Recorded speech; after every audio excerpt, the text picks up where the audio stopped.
بسم اللہ الرحمن الرحیم۔ معزز سامعین، السلام علیکم۔ آپ کی خدمت میں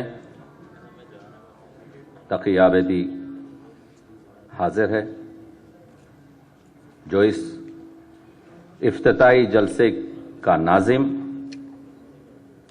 کل اور پرسوں ہونے والے کچھ اجلاسات کا متصدی اور اس پوری مدت میں اس کانفرنس کا سخنگو یعنی اسپوک پرسن رہے گا، تاکہ بر وقت اور بر ضرورت آپ کو اس اردو کانفرنس کی اطلاعات پہنچا سکے۔ سامعین گرامی، اردو کی بارات ٹورنٹو پہنچ گئی ہے۔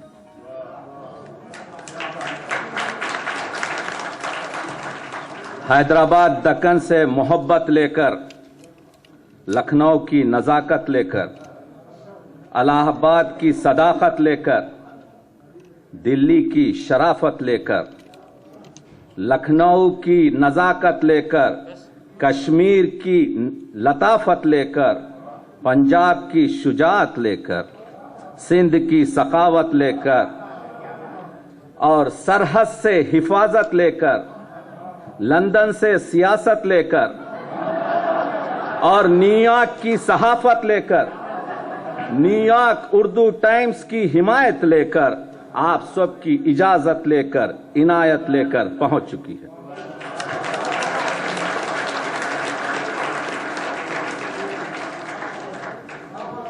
وہ اردو جو دکن میں پیدا ہوئی، شمال مغربی ہند میں گھٹنیوں چلی، دلی کی گلیوں میں جوان ہوئی، لکھنؤ کی محفلوں میں دلہن بنی، جس کا میکہ اردو مولا کہلایا، جس کی تمام اولاد آج اردو محلہ میں پھیلی ہوئی ہے۔ وہ اردو جسے پراکرت نے اپنی پوتی کہا، جسے بھاشا نے اپنی نواسی کہا، جسے پنجابی نے اپنی بیٹی کہا، جسے ہندی نے اپنی بہن کہا، جو کبھی ہندوستانی کہلائی، جو کبھی ہندوی کہلائی، جو کبھی ریختہ کہلائی، وہ ہندی، وہ اردو جس کو شہرت دیکھ کر فارسی یہ سمجھی کہ یہ میری سوکن ہے، دربار میں آنے نہ دیا، لیکن اردو چنچل تھی، شگفتہ تھی، خوش بیاں تھی، جوان تھی، دربان بنی رہی، آخر شاہ عالم اس کے عاشق ہو گئے، شاہ ظفر اس کی زلفوں کے اسیر ہو گئے، دکن کے شاہ محبوب اس کے محبوب ہو گئے، لکھنؤ کے واجد علی شاہ اس کے دستگیر ہو گئے۔ وہ اردو 7 نہیں، 11 نہیں، پورے 16 سنگھار کر کر ٹورنٹو پہنچی۔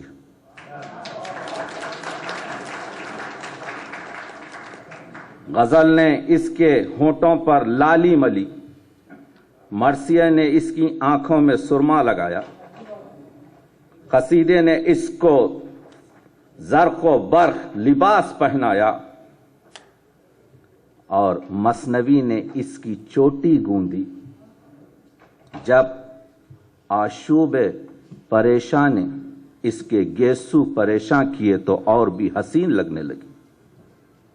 وہ اردو جو آج سے 100 سال پہلے 1903 میں جس کے لیے ترقی اردو بورڈ بنایا گیا، آج کمزور ہے، آج نحیف ہے۔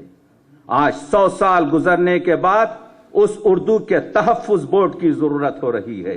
اسی لیے اردو کے پرستاروں نے تمام دنیا سے اردو کے طبیبوں کو، حکیموں کو، پرستاروں کو، نفس شناسوں کو یہاں اس کانفرنس میں جمع کیا ہے، تاکہ اردو کے اس کمزوری کی تشخیص اور اس کا علاج کیا جائے۔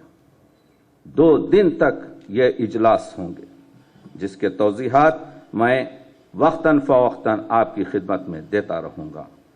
सिर्फ यही कहना है कि उर्दू का चमनिस्तान जब खुश्क हो गया तो इसमें बहार पैदा करने के लिए हमने इस शहर उर्दू, इस शहर टोरंटो में उर्दू अदब के ऐसे फूलों को जमा करके एक गुलदस्ता बनाया जिसकी नज़ीर शायद न हो और जिससे रश्क और हसद भी शायद लोगों को हो। इसमें शामिल हर फूल का रंग जुदा है, इसमें शामिल हर फूल की खुशबू जुदा है, इसमें शामिल वो फूल नहीं जिनके कोई नाम नहीं, बल्कि हर फूल का एक नाम है, हर फूल का एक काम है, हर फूल का एक मखसूस दाम है। ये कॉन्फ्रेंस उन फूलों से, उन फूलों के गुलदस्तों से सजाई गई है। बस इस छोटी सी तमहीद के साथ अब मैं इस इफ्तिताई जलसे का आगाज करने से पहले आप सब लोगों की तशरीफ आवरी को मुबारकबाद पेश करता हूं, इस वजह से कि आज से 70 साल पहले जब बाबाए उर्दू अब्दुल हक ने अल्लामा इकबाल को उर्दू कॉन्फ्रेंस की दावत दी तो अल्लामा ने 27 सितंबर 1936 अपने खत बनाम अब्दुल हक लिखा, कोट कर रहा हूं, अगर उर्दू कॉन्फ्रेंस की तारीखों तक मैं सफर के काबिल हो गया तो इंशाअल्लाह जरूर हाजिर होऊंगा, लेकिन अगर हाजिर ना भी हो सका तो यकीन जानिए इस अहम मामले में कुल्लियतन आपके साथ हूं। अगरचे मैं उर्दू ज़बां की बाहिसियत ज़बां खिदमत करने की अहलियत नहीं रखता, ताहम मेरी लसानी असबियत दीनी असबियत से किसी तरह कम नहीं है। ये 70 साल पहले अल्लामा इकबाल ने उर्दू कॉन्फ्रेंस की अहमियत को वाज़े करते हुए कहा। इसी उर्दू कॉन्फ्रेंस को सजाने के लिए हमने बड़ी अजीम शख्सियत को इस इफ्तिताई इजलास की सदारत की दावत दी है और मैं आपकी तालियों की आवाज में और तालियों की गूंज में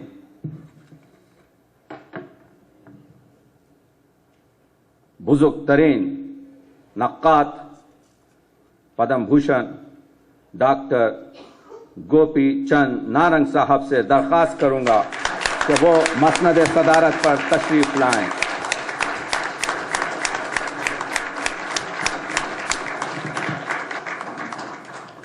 मुअज़्ज़िज़ सामीन, इस जलसे में हम सिर्फ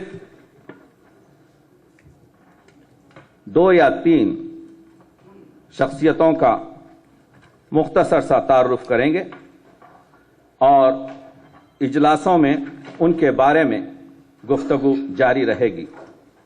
ये अदबी इजलास है, इस लिहाज से अदब का तकाजा ये है कि मुकम्मल अगर ना हो, क्योंकि ये पानी बहुत खुशगवार होता है, अगर पूरा समंदर ना पिया जाए या पूरा दरिया ना सेंचा जाए तो कम से कम इतना तो पिया जाए कि तश्नगी दूर हो जाए। हमारे दरमियान जो शख्सियत इस वक्त मसनद सदारत पर है, जनाब डॉक्टर नारंग, 46 से ज़्यादा किताबों के मुसन्निफ, 30 से ज़्यादा किताबें इनकी उर्दू में और 11 ज़बानें अंग्रेज़ी और कुछ ज़बानें दूसरी ज़बानों हिंदी में। इस वक्त हमारी खुशकिस्मती है कि तनकीदात हों या लिसानियात हों या साख्तियात हों, आपका मेयार इस वक्त एक मीनारे बुलंद की तरह उर्दू अदब में है। हम डॉक्टर साहब के ममनून हैं कि डॉक्टर साहब ने अपनी मसरूफियत के बावजूद इस दूसरी कॉन्फ्रेंस में तशरीफ लाकर हमारी दावत को कबूल फरमाया। आप लोग इस कॉन्फ्रेंस में डॉक्टर साहब से पूरा इस्तेफादा करेंगे। मोहतरम सामीन, दूसरी वो शख्सियत जो इस کانفرنس کا افتتاح فرمائے گی۔ ڈاکٹر جمیل جالبی صاحب۔